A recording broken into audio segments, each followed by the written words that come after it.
The fastest growing sports drink in history. Drink Company. The FDA is being asked to investigate an energy drink owned by YouTuber and boxer Logan Paul. Fox 5's Ashley Rodriguez joins us live in the studio right now. And Ashley, why are politicians...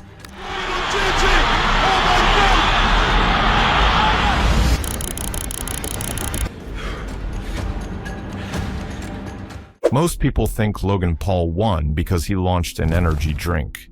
That explanation is neat, comforting, and completely wrong. It suggests that success arrives in a single moment: the right idea, the right partner, the right timing. But real leverage doesn't show up like that. It accumulates quietly, unevenly, and often invisibly, long before anyone decides it was obvious. Prime didn't make Logan Paul powerful. Prime revealed how much power he had already built. And when I say power, I'm not talking about follower counts or view metrics. I'm talking about leverage. The kind of leverage that survives platform changes, algorithm updates, public controversies, and market shifts. The kind of leverage that turns attention into infrastructure. To understand that, you have to go back to a version of Logan Paul that wasn't strategic, wasn't respected, and definitely wasn't thinking about business. You have to go back to when he was simply trying to be seen. Back when he was just another kid with a camera, posting videos into the void, hoping something would stick. 'Cause that's where this really begins. Not with Prime, not with boxing, not even with YouTube. It begins on a platform that doesn't even exist anymore. On Vine, Logan wasn't building a brand. He was learning how attention behaves when it's under pressure. 6 seconds is ruthless. There's no warm-up, no backstory, no patience from the viewer. Either something lands immediately, or it doesn't land at all. That environment strips away ego fast. The feedback is instant and brutal. Every post was an experiment. Every experiment returned instant feedback. What made people stop scrolling? What made them re-watch? What made them share without thinking? Logan wasn't overthinking this. He was reacting, adjusting, iterating. He posted constantly, not because he had discipline, but because he had urgency. And urgency compounds in ways discipline never can. Most creators protect their image early. They hesitate. They overthink. They wait until something is good enough. Logan didn't. He posted loud, exaggerated, unpolished content and let the audience decide. He made a fool of himself daily. He failed publicly, repeatedly, without shame. That mattered more than people realize. Because Vine didn't make Logan famous. It trained his instincts. He learned that attention doesn't reward effort. It rewards reaction, speed over quality, emotion over information. He learned that exaggeration beats subtlety every single time. That repetition builds familiarity faster than variety. That speed beats perfection, especially when platforms are young and algorithms are hungry. These weren't lessons from a business book. These were lessons carved into muscle memory through thousands of failed posts that nobody remembers. And then Vine shut down. Twitter killed it in 2017. No warning, just gone. Most creators collapsed. Their audience disappeared overnight. Logan didn't panic because his identity wasn't tied to the platform. It was tied to iteration, to speed, to adaptability. He moved to YouTube without a master plan, but he moved with momentum. And momentum matters more than strategy when platforms are shifting. YouTube introduced a new challenge. Longer videos meant longer exposure. You couldn't hide behind 6 seconds anymore. If people were going to watch you for 10 minutes, you had to keep them there. Early vlogs weren't thoughtful or cinematic. They were chaotic, loud, relentless. Logan running through Hollywood screaming. Logan climbing things. Logan bothering strangers. But chaos, when consistent, becomes a signal. It becomes a brand. Audiences didn't tune in because Logan was insightful. They tuned in because something was always happening. The uploads never stopped. Daily vlogs, sometimes multiple times a day, an endless stream of content. And slowly, something changed. Viewers didn't just watch individual videos. They followed a story. They followed Logan's life. His friends became characters. His house became a set, not a meaningful story, but a moving one. This is where Logan crossed an invisible threshold. He stopped being optional. He became infrastructure in people's daily routine. Morning coffee, Logan Paul vlog. That was the rhythm for millions of people. And once you become infrastructure, once you become a habit, you have leverage. Mainstream media noticed, not because he was admirable, but because he was impossible to ignore. The numbers were too big. Volatility attracts coverage. Coverage multiplies attention. Attention amplifies everything. The good, the bad, the profitable, and the dangerous, including mistakes. Eventually, that amplification became too much. December 2017, Japan, the forest. You know what happened. The controversy wasn't just a scandal, it was a structural failure. Logan's growth engine had one setting: escalation. Each moment had to be bigger, each video louder, each stunt more extreme. That system doesn't plateau. It collapses. And it did. Public opinion turned. Brands fled. Platforms tightened their rules. YouTube demonetized him. Sponsors dropped him. From the outside, it looked like an ending. But something more interesting happened underneath. Logan didn't disappear. His audience didn't vanish. It fractured. Some people left permanently. Others stayed quietly.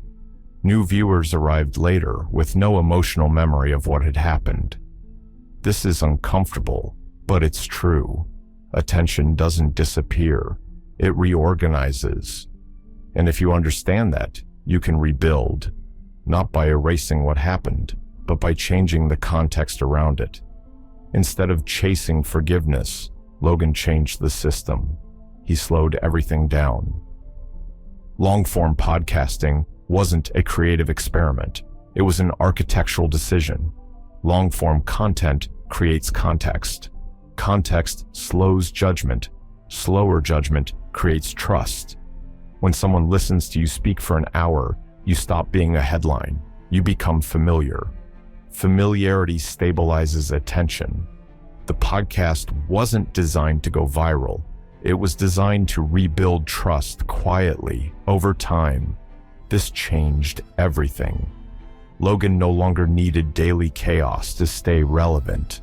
He could choose moments instead of chasing them. That's when leverage began to form. Then came boxing. To outsiders, it looked random, but structurally, it solved a problem content never could. Content is infinite. Events are finite. Boxing created deadlines, anticipation, moments that couldn't be skipped. It concentrated attention instead of scattering it. More importantly, it repositioned Logan. He wasn't just a creator anymore. He became a spectacle. Spectacles monetize differently. They don't rely on algorithms. They rely on timing and concentration. Logan wasn't trying to be the best fighter. He was reclaiming control over how attention flowed toward him. By the early 2000s, Logan Paul had something rare. Not just reach, but layered attention. Short-form reach, long-form trust, event-based monetization, mainstream legitimacy. This is where most people misunderstand success. Attention doesn't equal money. It equals optionality. And Logan finally exercised that optionality correctly. Prime didn't begin as a beverage idea. It began as a distribution strategy. Energy drinks are one of the hardest categories in consumer goods. Shelf space is expensive. Margins are thin. Competition is brutal. Most startups fail here. Prime didn't enter like a startup. It entered like a cultural event. Logan and KSI didn't ask how to find customers. They activated customers they already owned. Every announcement became content. Every reaction became amplification. Every sellout became proof. Retailers didn't just sell Prime. They marketed it by running out of it. Empty shelves became advertising. Scarcity became social currency. Prime didn't earn trust from zero. It borrowed trust, accumulated over years. That's leverage. That's what a decade of content creation buys you. The ability to activate millions of people instantly around a new idea. Most creators monetize attention directly. Ads, sponsors, merch. They extract value immediately and move on. Logan converted attention into infrastructure. And infrastructure is different. Infrastructure survives platform shifts. Infrastructure compounds over time. Infrastructure creates optionality that direct monetization never can. Prime is successful. It's in thousands of stores. It generates real revenue. It competes with billion-dollar brands. But Prime isn't the asset. The asset is Logan's ability to launch. The asset is the proven capacity to take an idea and turn it into a cultural moment. That's repeatable. That's scalable. That's what makes it valuable. What makes Logan Paul's story dangerous isn't that it worked once. It's that it's repeatable.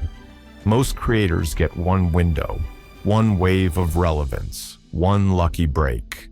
Logan engineered a system that survives waves. He didn't rush to monetize early. He didn't lock himself into one platform. He didn't confuse audience size with ownership. For years, Logan left money on the table. He kept reinvesting attention back into itself. More content, more reach, more experimentation. That delayed income. But it compounded leverage. This is where most creators fail. They monetize too early. They see 100,000 followers and immediately launch a product. They see 1 million views and immediately start selling. They convert attention into cash before converting it into control. And cash is nice. Cash pays bills. Cash feels like validation. But control creates empires. Control creates sustainability. Control creates the ability to survive when platforms change, when algorithms shift, when audiences evolve. Logan waited long enough to build optionality. He resisted the temptation to cash out early. He kept reinvesting. And optionality changes everything. It changes how you negotiate. It changes what risks you can take. It changes what you can build. When you don't need the next deal, you negotiate differently. When you don't need the algorithm, you take risks. When you don't need approval, you think long-term. By the time Prime launched, Logan didn't need it to work. That's why it did. Prime wasn't desperation, it was deployment. After the hype, something important happened. Prime didn't collapse. It stabilized. Distribution widened. Retail relationships deepened. Supply chains matured. The brand crossed from novelty into infrastructure. Logan stepped back. He didn't overcenter himself. Ego kills scalability. Logan had already learned that lesson the hard way. Prime became one output of a larger system. And that's the real takeaway. Once you build a launch engine, the category doesn't matter. Beverages, media, technology, consumer products. Attention is the input. Infrastructure is the output. The pattern is visible now. Logan didn't just stumble into success. He created a repeatable framework. WWE. He became a professional wrestler. That's not random. That's the same playbook. Take an existing audience, layer it into a new context, create events, build anticipation. The podcast kept growing. Impulsive became one of the biggest podcasts in the world. Each interview became content. Each guest brought their audience. And the boxing continued. Floyd Mayweather. Logan Paul went 8 rounds with one of the greatest boxers of all time. He didn't win, but he survived. And that performance earned respect from people who had never respected him before. Reputation isn't built in moments, it's built in patterns. Logan's reputation shifted from controversial YouTuber to multi-platform entrepreneur, not because he apologized his way there, but because he built his way there. The business expansion continued beyond Prime. He became an investor, a stakeholder in multiple companies. When you have proven you can move markets, people want you involved. You stop chasing opportunities. Opportunities chase you. But here's the critical part. Logan didn't become a different person. He's still loud, still polarizing, still making mistakes. But the context changed. The infrastructure he built can absorb controversy now. It can survive mistakes. It can weather storms. This is the difference between fragile success and anti-fragile success. Fragile success dies when conditions change. Anti-fragile success gets stronger from volatility. Logan built anti-fragile success through survival, through adaptation, through necessity, and now it's a system. The competitive response validated everything. Gatorade and Powerade, massive established brands owned by PepsiCo and Coca-Cola, had to respond to Prime. They created new flavors, new marketing campaigns. 2 YouTubers forced billion-dollar corporations to react. That's not luck. That's leverage. That's what happens when you convert attention into infrastructure properly. The media narrative shifted too. Early coverage was dismissive, then it was surprised, then it was analytical. The narrative moved from mockery to curiosity to respect, not because Logan changed, but because the results became undeniable. And that's the final lesson. Results change narratives, not explanations, not apologies. Results. Logan didn't convince people Prime would work. He proved it. The creator economy is watching all of this closely because Logan proved something that seemed impossible, that you can survive cancellation, that you can rebuild trust, that you can convert internet fame into real business infrastructure. Mr. Beast is doing it differently, but following similar principles. The Paul brothers blazed that trail. They showed it was possible. They created a playbook that others can now follow. But Logan's version is unique.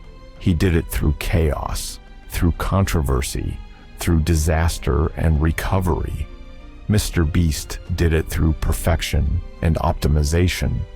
Both work. But Logan's path proves something more valuable, that you don't have to be perfect, that you can make massive mistakes and still win, that survival and adaptation matter more than avoiding failure.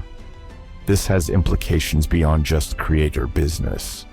This is a blueprint for personal brand building in the digital age, for turning attention into assets, for surviving platform risk. The old model was build a resume, climb a ladder, work for stability. The new model is build attention, convert to optionality, create your own infrastructure. Logan represents the extreme version of that new model, and it's still working. Logan hasn't peaked. He's still building, still launching, still experimenting. WWE is ongoing. Podcast is ongoing. Prime is expanding. The system keeps running. The leverage keeps compounding, because that's what systems do. They run independent of motivation. They run because they're designed to run. So when you look at Logan Paul and Prime, don't see an energy drink. See a decade of accumulated leverage being deployed. See thousands of hours of content creation being converted into distribution power. See millions of failed experiments being distilled into pattern recognition. See survival through multiple platform extinctions being transformed into platform-independent infrastructure. See controversy and cancellation being absorbed and processed and ultimately overcome through systematic building and relentless execution. That's the real story. That's the real achievement. That's what actually happened here.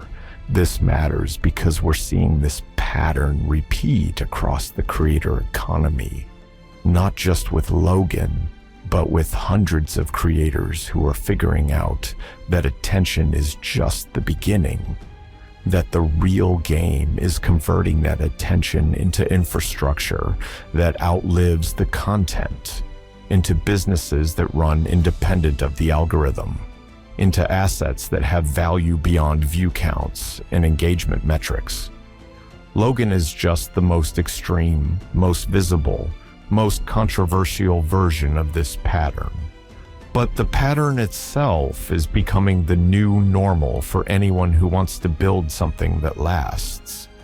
The traditional path to business success looks nothing like this.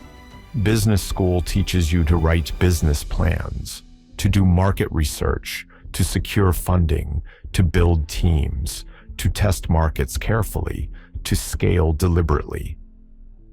Logan did none of that. He built an audience first, monetized it later, tested through content, scaled through distribution. The model is completely inverted, and it works better in many ways because the risk is distributed differently. Traditional businesses risk capital first. Creator businesses risk time and attention first. Capital comes later, when demand is already proven, when the market has already validated the idea, when distribution is already in place. And that's ultimately what makes this case study valuable, not because everyone should follow Logan's exact path, not because controversy and chaos are requirements for success, but because the underlying structure is replicable.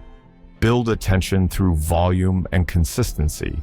Survive platform changes through diversification. Convert attention into trust through long-form content. Concentrate attention through events. Deploy leverage through distribution. Scale through infrastructure. That framework works regardless of your specific niche or personality or content style. The tactics change. The principles remain constant. Logan Paul didn't win because he launched an energy drink.